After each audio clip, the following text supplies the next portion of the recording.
السلام علیکم اسٹوڈنٹس، میں آپ لوگوں کی جماعت ششم کی اسلامیات کی ٹیچر ہوں۔ پچھلے لیکچر میں نے آپ لوگوں کو سبق شروع کروایا تھا جس کا نام ہے زکوٰۃ۔ میں نے آپ لوگوں کو یہاں تک پڑھایا تھا، پیش کر دیا۔ آج میں آپ لوگوں کو فضائل سے پڑھاؤں گی۔ آپ لوگ کتاب میں صفحہ نمبر 20 پہ دیکھیں فضائل۔ زکوٰۃ ادا کرنے کے بے شمار فضائل ہیں جن میں سے چند درج ذیل ہیں۔ زکوٰۃ ادا کرنے کے بے شمار فضائل ہیں جن میں سے چند درج ذیل ہیں۔ نمبر 1 ہے اللہ تعالیٰ کا ارشاد ہے، اے ایمان والوں اللہ کی راہ میں خرچ کرو، اے ایمان والو اللہ کی راہ میں خرچ کرو اور اپنے آپ کو ہلاکت میں مت ڈالو۔ یعنی اپنے مال میں سے خرچ نہ کرنا گویا اپنے آپ کو ہلاکت میں ڈالنے کے مترادف ہے۔ مترادف کا مطلب میں نے آپ لوگوں کو بتایا ہے کہ ایک جیسے الفاظ یا ایک جیسا کام، یعنی اگر آپ لوگ اپنے مال میں سے خرچ نہیں کرو گے تو آپ لوگ خود کو ہلاکت میں ڈال دو گے۔ ارشاد باری تعالیٰ ہے، وہ لوگ جو اپنا مال اللہ کی راہ میں خرچ کرتے ہیں اس خرچ کی مثال ایک اس دانے کی ہے جس میں 7 خوشے نمودار ہوئے، ہر خوشے میں 100 دانے ہوں، اور اللہ تعالیٰ جس کو چاہتا ہے بڑھاتا ہے۔ دوسری جگہ ارشاد باری تعالیٰ ہے، کون ہے جو اللہ کو اچھا قرض دے، اللہ تعالیٰ اسے بڑھا چڑھا کر کئی گنا کر دے، اور اللہ ہی تنگی کرتا ہے اور اللہ اور فراخی دیتا ہے، اور تم سب اس کی طرف لوٹائے جاؤ گے۔ یعنی زکوٰۃ ادا کرنے کا مطلب ایسا ہے جیسے آپ اللہ تعالیٰ کو قرض دیتے ہیں۔ جب ہم کسی انسان کو قرض دیتے ہیں تو وہ ہم سے خوش بھی ہوتا ہے اور ہمیں ہمارے پیسے ہمارا قرضہ واپس دیتا ہے، لیکن اللہ تعالیٰ کیا کرتا ہے، اللہ تعالیٰ ہمیں اس قرضے کے مطابق اس سے کئی گنا دگنا کر کے یعنی زیادہ کر کے ہمیں ہمارا قرضہ واپس کرتا ہے۔ تو زکوٰۃ ادا کرنا بالکل ایسے ہے جیسے آپ لوگ اللہ کو قرض دے رہے ہو اور اب اللہ آپ کو اس کو بڑھا کر دے گا، دگنا کر کے دے گا۔ جب بندہ دولت جیسی نعمت کو اللہ کی راہ میں خرچ کرتا ہے تو اللہ تعالیٰ اس کے اس جذبے کی قدر کرتے ہوئے اس خرچ شدہ مال کو اپنے ذمہ قرض قرار دیتا ہے اور وعدہ فرماتا ہے کہ بندے کا یہ قرض کئی گنا بڑھا کر واپس کر دیا جائے گا۔ نمبر 3 ہے آپ صلی اللہ علیہ وآلہ وسلم کا ارشاد ہے کہ زکوٰۃ اسلام کا پل ہے۔ اس سے مراد یہ ہے کہ جس طرح پل کسی جگہ تک پہنچنے کا ذریعہ ہوتا ہے، اسی طرح اسلام تک پہنچنے کا ذریعہ اور راستہ زکوٰۃ ہی ہے۔ یعنی ہم دریا کے اس پار جانا چاہتے ہیں تو ہمیں پل سے گزرنا ہے نا، تو پل سے گزر کے ہی ہم اس جگہ پہ پہنچتے ہیں۔ اسی طرح جب ہمیں اگر دین اسلام تک پہنچنا ہے تو ہم زکوٰۃ ادا کریں گے، یہ ہمارے دین کا کیا ہے، پل ہے۔ ہم نے یہاں سے اس کو پار کر کے پھر ہم اسلام کی طرف پہنچیں گے، تو پہلے یعنی زکوٰۃ ادا کریں گے تو پھر ہم اسلام تک پہنچ جائیں گے۔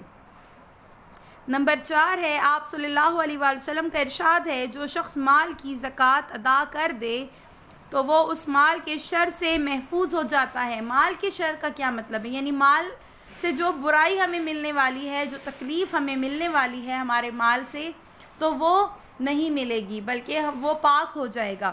آپ صلی اللہ علیہ وآلہ وسلم کا ارشاد ہے، فرمایا کہ تمہارے اسلام کی تکمیل اس میں ہے کہ مالوں کی زکوٰۃ ادا کرو۔ اسلام کے 5 مشہور ارکان ہیں، یعنی کلمہ طیبہ کا اقرار، نماز، روزہ، زکوٰۃ اور حج۔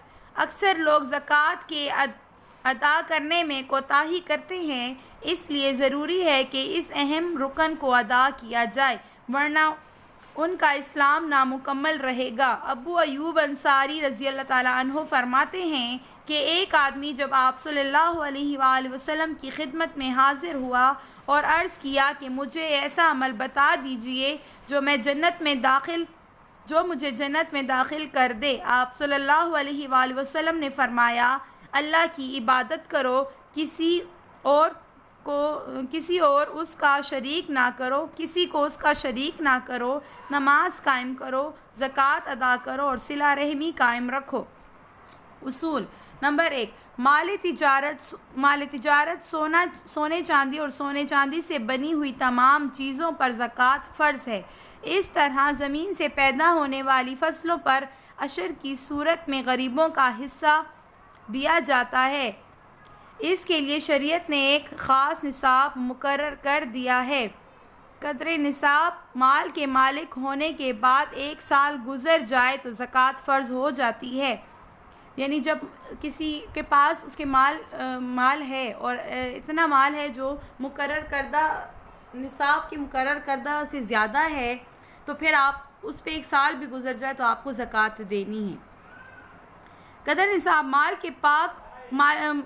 کے مالک ہونے کے بعد اگر سال گزرنے سے پہلے ہی زکوٰۃ ادا کی جائے تو جائز ہے۔ یعنی اگر سال نہیں بھی گزرا اور آپ ادا کرنا چاہتے ہیں تو وہ بھی جائز ہے۔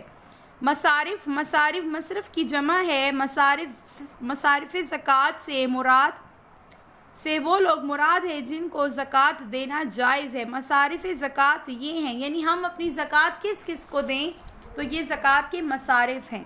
نمبر 1، فقیر یعنی وہ شخص جس کے پاس کچھ تھوڑا سا مال ہو لیکن نصاب کے برابر نہ ہو۔ نمبر 2، مسکین یعنی جس شخص کے پاس کچھ بھی نہ ہو۔ نمبر 3، زکوٰۃ کی وصولی پر مقرر عملے کی تنخواہیں، یعنی جو زکوٰۃ کے محکمے میں کام کر رہا ہے اس کو بھی۔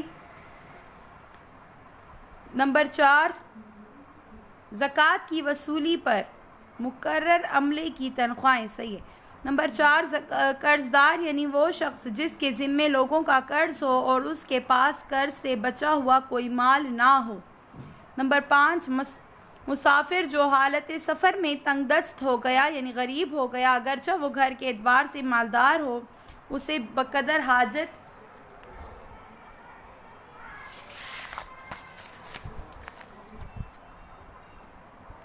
زکوٰۃ دے دینا جائز ہے۔ یعنی ایک انسان جو بہت امیر ہے لیکن وہ کہیں دور سفر میں ہے اور وہ غریب ہو گیا ہے، اس کے پاس کچھ بھی نہیں ہے، تو ہم اس کو بھی زکوٰۃ دے سکتے ہیں۔